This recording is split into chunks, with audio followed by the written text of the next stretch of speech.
Manatra ny araba ho antsika rehetra manaraka izao fahitalavitra teny TV izao tonga soa indray tomboky lasy tomboky vavy ato anatin'ny fotoanan'ny fampahalalam-baovao asain'ny ampanajana ianao anaraka ny antsipiren'izany hatramin'ny farany. Ny resaka politika nondeha nokafantsika ity fampahalalam-baovao ity. Kandida ho filoham-pirenena amin'ny fifidianana ataon'ny fafitony volana novambra izao ny filoham-panorona ny antoko politika RTM na ny Refondation Totale de Madagascar Andriamatoa Randriamapiona Joseph Martin na Idadafara. Vina n'ity kandida ity moa ny anaingan'ny fampandrosoana avy eny fotony isany ao anatin'ny fandarana asa ny fanamboarana ny lalana ifamezivezen'ny malagasy fa eo ihany koa ny lafiny sosialy sy ny ady amin'ny tsy fandriampahalemana. Manana ny harena rehetra hampandroso azy ny firenentsika ka ny hatanteraka izay fampandrosoana tena andrasan'ny malagasy amin'ny mpitondra izay ny tenany. Varantsika avy hatrany ny fanadihadiana mahakasika izay eo amin'ny sary ny Fandrazana-Drakoto. Androany no nametraka ny antotan-taratasy filatsahako fidiana amin'ny fifidianana filoham-pirenena izay ataony fafito ny volana novambra izao Andriamatoa Randriamapiona Joseph Martin fantatry ny rehetra amin'ny hoe Idadafara. Ny antoko RTM na ny Refondation Totale de Madagascar no nanolotra azy. Olona maro mpanohana sy mpiara-miasa moa tonga nanotrona ity kandida ity tetỳ amin'ny HCC ny folakandro teo.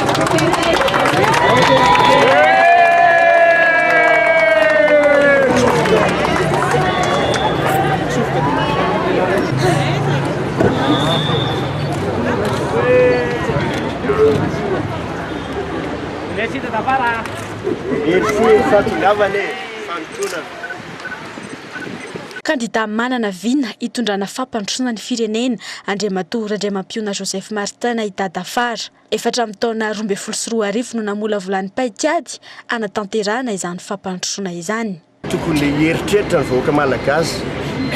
hoe tsy izao mihitsy ny fiainana.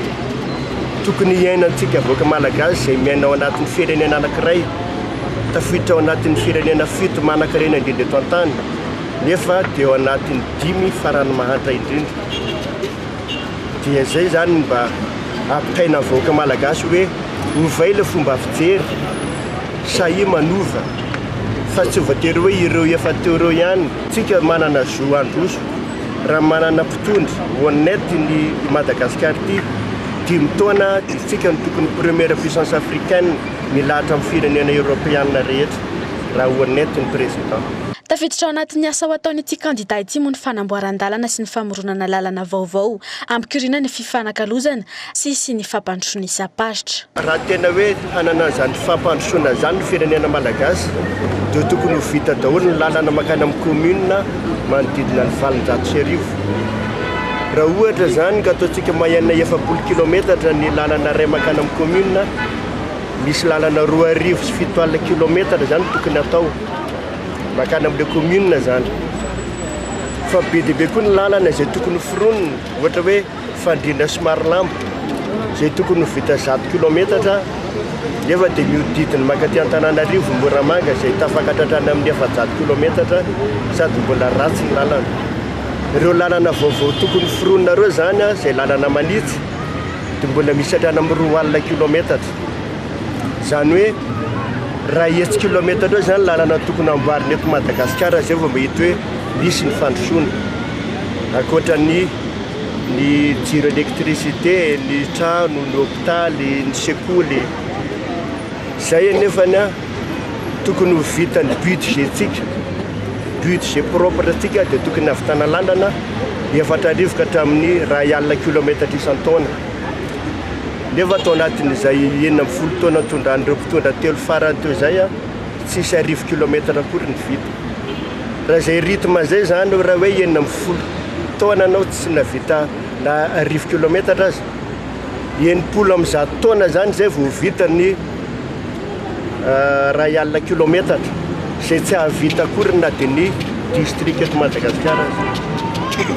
zay zany eo ny insécurité ny fantrana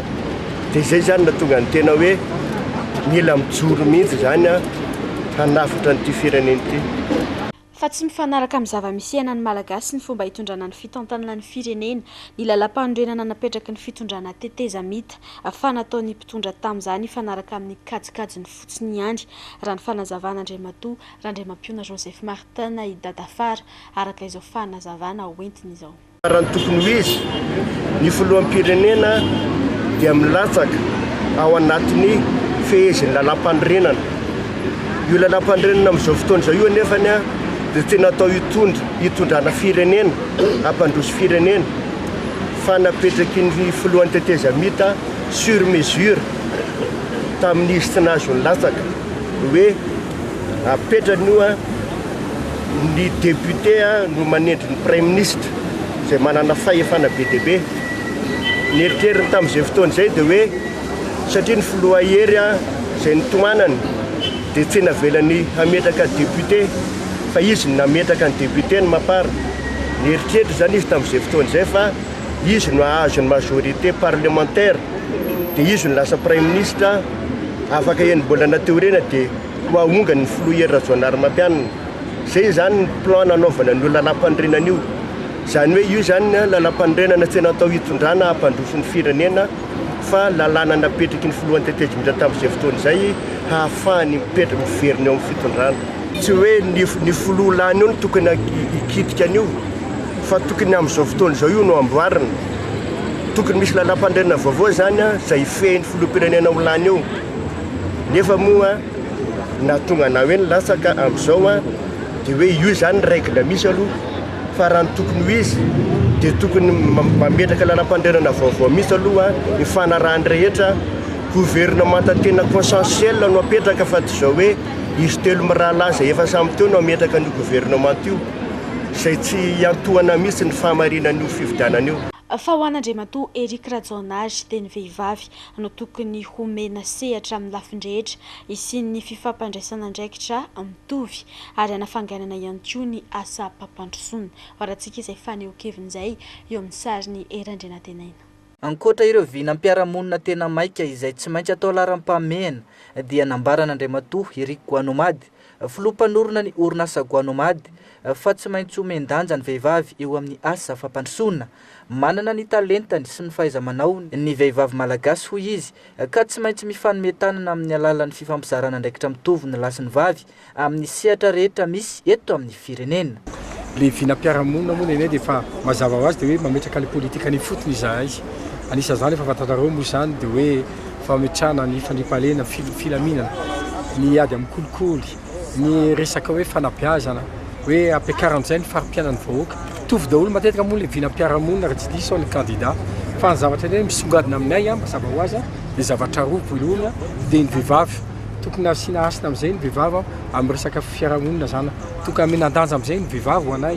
fa tsy hoe atao haingo-trano fotsiny hoe karakaran'ny zaza no tokantrano fa tena amena asina amin'izay ny vehivavy. Ampiana ny vehivavy amin'ny resaka asa, tetikasa. Faharoa koa ny tanora dia zava-dehibe ho ampianay koa ny tanora. Hitanareo moa président FIFA fa be dia be zavatra efa nataoko ary za vonona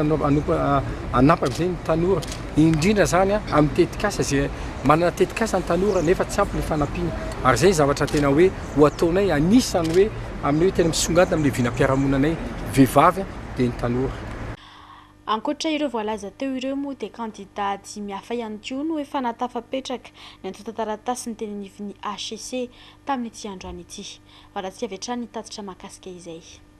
Isan'ireo natafapetraka ny antota taratasy filantsako fidiny teo anivon'ny HCC ihany koa Andriamatoa Roland Iarovana Ratsiraka natolotry ny antoko politika MTS. Ankoatra ireo asa maika marobe dia ny fananganana ireo fotodrafitrasa mpampandrosoana samihafa sy ny famoronana asa ho an'ny vahoaka. Ireo no isan'ny laharam-pahamehana araka ny nambarany nandritra ny dinika fohy ny fanaovany tamin'ny mpanao gazety tamin'ity androany ity. Soroko aloha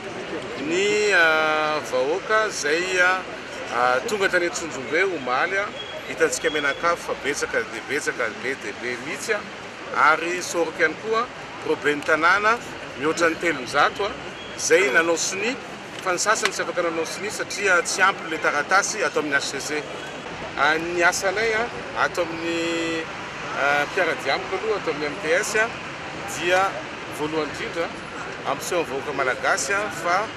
tsy anjombona lava no aviny fa dia afaka mamirapiratra tsy lahatra ny fahantrana fa afaka mivoaka amin'ny fahantranatsika zany rehetra zany ny tena didinay. Tsy nitanjona tsy andeha hanao ampamoaka fa anazava ny vahoaka malagasy inona ny takiny ahoana no aviny manomboka amin'ny taona ho avy raha tsisy ny sampona ka zay ny fidin'ny vahoaka malagasy dia ho hitaneo fa anatin'ny fotoana fohy dia hitaneo fa tsika rehetra hatrany ambanivohitra dia mahita vokatra amin'ny resaka fampandrosoana. Omaly ihany koa moa dia efa nisy ny fifampitafana mivantana nataon'ny kandida Roland Ratsiraka tamin'ny vahoaka n'Antananarivo teny amin'ny Coliseum Analamahitsy. Fa isan'ireo natafapetraka ny filantsako fidiny tamin'ity androany ity ihany koa Andriamatoa Andrianoelson José Michel natolotry ny Antoko Aroriky, Andriamatoa Andriantsiheno Lalao Arso Marcelin natolotry ny Tafajiaby, Bruno Rabaroel natolotry ny Antoko Gasikara Vavao. Isan'ny nametraka ny antota taratasy teny anivon'ny ACC ihany koa Andriamatoa Radavidson Andriamparany. Niazakazaka tokoa tato anatin'ny 2 andro ny fametrahana izay antota taratasy filatsako fidiana ho filoham-pirenena izay raha ny hita teny anivon'ny HCC teny Amparibe teny mahatratra 420 amin'izao fotoan'izao ireo kandida araka izao tatitra etiny herindrina tenena izao. 20 andro nisokafa ny fametrahana ny antota taratasy filantsako fidiana amin'ny fifidianana filoham-pirenena izay ho tanterahana ny fafito ny volana Novambra taona 2024 ny fihodinana voalohany ary ny 7 ny volana Desambra taona 2024 ny fihodinana faharoa dia efa mahatratra 720 ireo kandida na tafapetraka ny antota taratasy ny teny anivon'ny fitsarana avo momba ny lalam-panorenana. Ireto manaraka ireto aran'ny lisitra ireo kandida efa natafapetraka izany antota taratasiny izany. Andriamatoa Andrinirina Rajoelina natolotry ny Antoko Politika TGV, Andriamatoa Jean Ravelonarivo natolotry ny Antoko Aba, Mayol Christian Dieudonné natolotry ny Antoko GFFM, Irnay Fanirso natolotry ny Antoko Zama sy ny Patram, Julietienne Roland natolotry ny Antoko Mafy, Rasolofon-Draosolo Zafimaleo natolotry ny Manajary Vahoaka, Rabary Andrianiana Paul natolotry ny Miasa, Sarara Bearso natolotry ny Antoko PLD, Randriamorasata Solo Norbert natolotry ny UDECMA KMTP, Ratsietson Jean-Jacques natolotry ny FMIMA, Berzik Jean Omer natolotry ny Malagasy Antsika Madagasikara, Rakoto Fringa Richard Razaf kandida natolotry ny SDM, Radilofe Mam Richard natolotry ny RDS, Rajon Armampiana Rakoto Armanana Air Martial natolotry ny Antoko Politika HVM, Bezaza Marie Eliana natolotry ny Antoko Parti Social Démocrate de Madagascar, Marka Ravalomanana natolotry ny Antoko Tim, Imbe Serge Jovial natolotry ny Antoko ny Fivoarany Madagasikara, James Rasoa Mak natolotry ny Mamiko ny Taniko Madagasikara, Rajonary Eric Francis natolotry ny Mamimi, Andrianoelson José Michel natolotry ny Aroriky, Andriantsiheno Lalao Arso Marcelin natolotry ny Tafajiaby, Ratsiraka Iarovana Roland natolotry ny MTS, Randriamampiona Joseph Martin Dida Dafara natolotry ny Antoko RTM na ny Refondation Totale de Madagascar, Bruno Rabaroel natolotry ny Antoko Gasikara Vavao, Radavidson Andriamparany. Rampitso amin'ny 10 no mikatona ny fandraisana ny antota taratasy eny anivon'ny ACC, betsaka ireo kandida efa nilaza ny filatsako fidiny izay mbola andrasana mandra-piavin'ny Rampitso, isan'izany ny kandida hatolotry ny Antoko Arema, Andriamatoa José Vianney, Randriamanantsoa Tabera, Orlando Robmanana sy ny maro hafa. Fa nandritra ny fankalazana ny 10 taona nijoroan'ny FGKM tany Tomasina ny farany herinandro teo ihany koa no nanambarany filoha teo aloha Marika Ravalomanana fa isan'ny hofidiana ho filoham-pirenena ny tenany. Ny antota taratasy moa dia efa naterin'ireo solon-tena ny teny anivon'ny fisarana avy momba ny lalam-pandrenana ny asabotsy lasa teo. Vahoaka endriny malagasy ranonambarany ka za lasa taon'ny olona sasany fitaovana fotsiny isan'ny tanjony moa ny apa ny fampandrisiana ny ambom-pony malagasy irosona amin'ny fampandrosoana ho isan'ny laharam-pameany ihany koa ny famoronana asa ho an'ny tanora raha ny fanazavany. Horantsika ny mahakasika izay. Faly aloha tena faly satria izay vao afaka nanao fanambarana amin'ny fomba ofisialy ny filatsako fidiana zay vao tapa-kevitra satria talohan'izay tsy afaka nanao an'izy na tsy hoe tsy afaka fa mba manaja tsara n'ilay etika ny hoe président ny comité ny jobiny ny fahadimapolo taona ny FCKM sy ny faharoanjato taona ny dirany LMS dia aloha mba vita le fankalazana azy 20 ny volana Aogostra 20 sy 20 ary 20 ny volana Aogostra 20 sy valonjato sy arivo feno 200 taona 4 zany zao ny idiran'ny filazantsara eto Madagasikara ary 10 taona ny FCKM ny orenana zany efa nisy zany finoana teo aloha ka raha manontany ihany areo fihetsi-poko tena faly ty zany zao lay na récépissé manamarina ny filatsako fidiana ny filohan'ny République Madagasikara ka dia androany tena velom-panantenana miaraka amin'ireo voaka maro be niaraka tamiko tery ambolo-pasika tetsy tetsy ny place zany efa haiko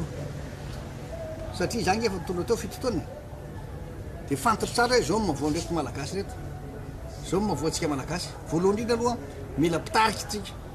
voaka malagasy tena voaka endry manaja artisy malala fomba loatra ary topolaity zay filazana azy.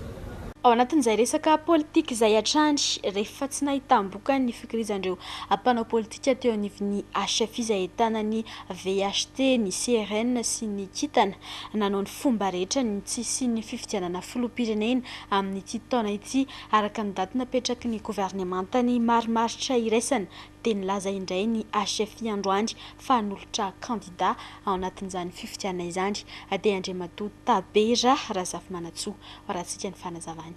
Io sy candidat mitovy amin'ilay candidat hoe andehana amin'ny élection normale fa candidat hiady fa andao aloha hiadery vao mandeha fa sy mahasoa firenena io élection io raha sy milasaka moa anao amin'ny HFI na ino dia tenen'olo io fa matahotra fifidianana ny CRN na ny Kitana ny VHT ny HFI sy matahotra fifidianana mpanao politique dolo fa matahotra ekotany vokatra fifidianana. Taratry ny tsy famatorana ara-politika sy ny fifantohana amin'ny fitadiavan-tseza ihany ny fihetsika reto mpanao politika eo anivon'ny HFI ireto satria raha vao omaly izy ireo niezaka nandresy lahatra ny vahoaka malagasy fa tsy vahaolana nisy ny fifidianana eto amin'ny firenena androany indray dia nivadika ny lelany ary nilaza ny androtsaka kandida ao anatin'izany fifidianana mihitsy izany mihitsy izy ireo rehefa tsy azony tamin'ny fitakiana sy ny fizarana fahefana araka izany ny sezany dia heveriny fa ho azony amin'ny filatsahako fidiana filoham-pirenena fa toy n'izay vaovao izay hatrany dia adidy lehibe ho an'ny olom-pirenena manana kara-pifidianana ny mifidy tsy tokony amidy ny safidy tokony ho saro-piaro amin'ny safidiny ihany koa ny tsirairay araka ny nambara ny vovonana saina nandritra ny fanabeazana maha olom-pirenena izay no tanterahan'izy ireo teny amin'ny boriboritany fahatelo ny farany herinandro teo. Angom-baovao nataon'ny Erandrena Tenaina.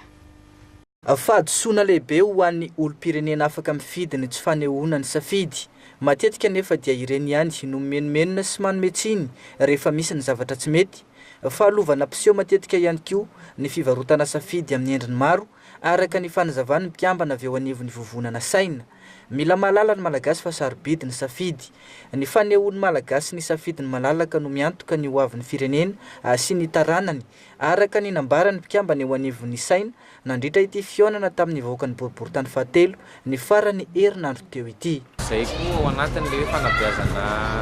maha-olom-pirenena sy na le éducation à la citoyenneté sady manentana zany zay amin'izao amin'ny fifidianana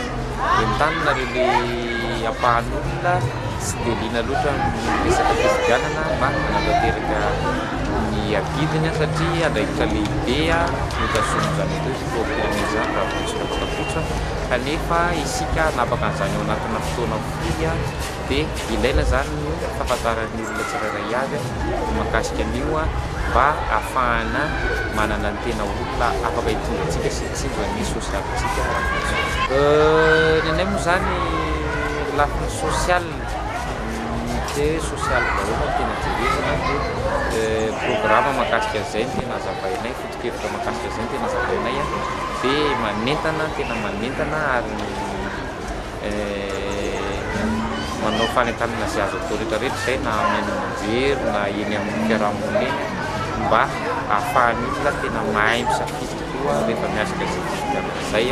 satria io ho amin'ny firenena mandritra ny taona maromaro. Fa tokony ho jereny ireo mpanao politika indrindra ireo milatsaka ho fidiana filoham-pirenena eto amintsika ireo olana fototra mianjady sy mampitondra faisana ny vahoaka malagasy amin'izao fotoana izao raha ny fanazavany Jean-Paul Ratsimbazafy mpitiambana atao anatin'ny kongresy niteteza mita teo aloha isan'izany moa ny mahakasika ny vidim-piainana izay tsy mitsahatra miakatra amin'izao fotoana izao eo ihany koa ny lafiny tsy fandriam-pahalemana izay miseho amin'ny faritra maro manerana ny nosy. Fanazavana. Ny famahana ny olana fototra mianjady amin'ny vahoaka malagasy amin'izao fotoana izao toy ny fiakarana ny vidim-piainana sy ny olana tsy fandriam-pahalemana saika misy olandy manerana ny faritra rehetra eto Madagasikara no tokony hovahana sy atao ny fitondram-panjakana ary ireo mikasa ny latsaka fidiana amin'ny fifidianana fa Indohandraraha hoy Andriamatoa Jean-Paul Ratsimbazafy mpiambana atao amin'ny kongresy niteteza mita teo aloha nambarany fa ilana ny fampitaovana ireo mpitandro ny filaminana ahafahany manatanteraka ny asany araka ny tokony ho izy.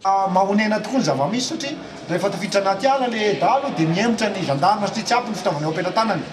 dia zavatra anankiray zany mba angatany angaviana aminareo mpitondra fanjakana na ny latsaka solombavam-bahoaka io na ny latsaka filoham-pirenena aoka tsy ho tsintsinoavinareo ty resaka tsy fandriam-pahalemana ty satria miatraika any amin'ny isa-tokantrano isam-baravarana izy amin'izao fotoana izao. Faharoa aoka tsy fandrisy fandroritana ara-politika zany fa zay hanalany io fahasahiranana mianjady amin'ny vahoaka io zay angamba no mitovy tandemina aminay zahay mbola tsy manana firehakevitra ho any amin'ny rakoto na ho any amin'ny rabezatra fa ny anay dia hoe zay olona hanala ny fahasahiranana mianjady amin'ny vahoaka na vidim-piainana ny sécurité zay ny tokony ho jerena dia anaovanay asoavy zany zay resaka tsy fandriam-pahalemana zay satria ao amin'ny commune misy anay zao ao amin'ny commune Alakamisy Namboma zany hoe tanàna hoe Ambalambizo ny anarany toerana ny atakeny dahalo tamin'ny Fakomaly dia jama anankiray maty lasa daholo ny omby teo an-tanàna dia mbola misy koa commune Sambavy commune i Masindrony commune i Alakamisy Namboma mianjady aminay zao ny asan-dahalo dia ny hélicoptère mba miangavy koa zay apetraho aminay koa io hélicoptère satria tsy afa manoatra zahay no ny asan-dahalo isan'andro amin'ny toerana misy anay. Akatsika hatreo izay resaka politika izay fa eo amin'ny lafiny fampianarana kosa dia nivaly ny asabotsy teo ny fanadinam-panjakana CEPE ho an'ny teny Atsimon-drano tamin'ny herintaona dia niakatra nisan'ireo ankizy afa-panadinana CEPE satria raha eny amin'ny 10.7 isanjato zany tamin'ny herintaona dia tafiakatra 20.3 isanjato ny tao amin'ny fari-padidiam-pampianarana Ambatobe fahavalo moa nahitana salam-pahafahana ambony indrindra satria dia tafiakatra hatramin'ny 5.20 isanjato ary ny tao amin'ny zapiny ampanefy kosa no ta ambany indrindra raha 5.70 isanjato ny tao amin'ny zapiny itosy. Mahakasika ny CEPE 6e moa dia fantatra fa evoaka tsy ho ela ihany koa notin'ireo ankizy afaka izany fanadinana izany miankina indrindra moa amin'ny noty io ny fahafahan'ireo ankizy miditra eny amin'ny CEG ary miankina amin'izany ihany koa ny tsy maintsy hitadiavan'ireo ankizy tsy afaka CEPE 6e hiditra eny amin'ireo sekoly ambaratonga faharoa tsy miankina. Fa lafim-baovao mahakasika ny fampiovarana ny orinasa kosa indray dia maro ny orinasa eto Madagasikara amin'izao fotoana izao no tsy mahafantatra sy tsy mampiatra ny RSE na ny responsabilité sociétale des entreprises ny tsy fampiny ny vola eo am-pelantanana sy ny fotoana very no isan'ny antony lehibe tsy ahafahana manatanteraka izany raha ny fanazavan'ireo tompona andraikitra maro anefa ny tombontsoa azo avy amin'ny RSE raha tsy ilaza fa tsy ny fiovan'ny fomba fitantanana ny orinasa eo ihany koa ny fiatsarany fomba fitondrana ireo mpiasa entina ampafantarana bebe kokoa ary anentanana ireo orinasa ampiasa ny RSE no tanjona amin'ny salon RSE et initiative pour le développement durable izay atao eto amintsika raha antsika avetra ny fanazavana. Tombony raha mifampiarana ny RSE zany betsaka fa raha resitsika manokana aloha zany ny hoan'ny tombotsoa hoan'ny mpiasa sy hoan'ny mpampiasa zany satria raha hijery zao ny orinasa anankiray hoe ahoana ny fanatsarana ny fomba fomba fitantanana ny mpiasa zany hoe ny fanatsarana mety eo amin'ny karama ny condition sociale sy ny resaka assurance ohatra ny reny zany anisan'ny zavatra hoe momena formation mpiasa mety mazoto kokoa zany mpiasa anankiray hijanona sy hiasa lasa motivé kokoa zany izy ho an'le société dia reny zany tombontsoa ho an'ny société le izy satria miena kokoa zany mety koa eo amin'ny resaka recrutement sy ny resaka formation ho an'ny société anankiray dia anisan'ny tombony koa amin'ny resaka RSE ny fomba manatsara le amin'ny société zany eto Madagasikara moa zany tena mbola betsaka hoe tena mijery hoe mampiavaka andry zareo zany le manao RSE par rapport amin'ny orinasa hafa zay tsy manao resaka image zany tage aloha ho an'ny mpiasa betsaka ny zavatra azo natao mpampiasa amin'ny resaka transport zao tsy ny société rehetrarehetra no manomezana atao hoe transport ny resaka cantine ho ampiasana satria mety mba mampiena koa zany zay nefa koa mety tsy milany fotoana vezivezy ny mpiasa ohatra dia afaka misakafo ampiasana ihany dia ny resaka assurance tsy ny société rehetrarehetra koa ny afaka manao an'izay fa ny formation sy ny fomba le fitantananao an'le mpiasa mihitsy zany mety mampiavaka anazy ny fomba aizanao miresaka amin'le mpiasa zany no azo atao hoe RSE daholo. Ny faraika amby telopolo ny volana aogositra izao sy ny voalohan'ny volana septambra moa no natanterana ity hetsika ity etsy Anosy isin'ny fampiratiana ny famelabelan-kevitra rana ady hevitra mahakasika izay RSE izay. Dia iny ihany koa no manakatona ny fampahalalam-baovao amin'ity alina ity mankasitraka feonanao nanaraka izany hatramin'ny farany raha mpisondray ny fotoanantsika manaraka mandrapita faritoboko.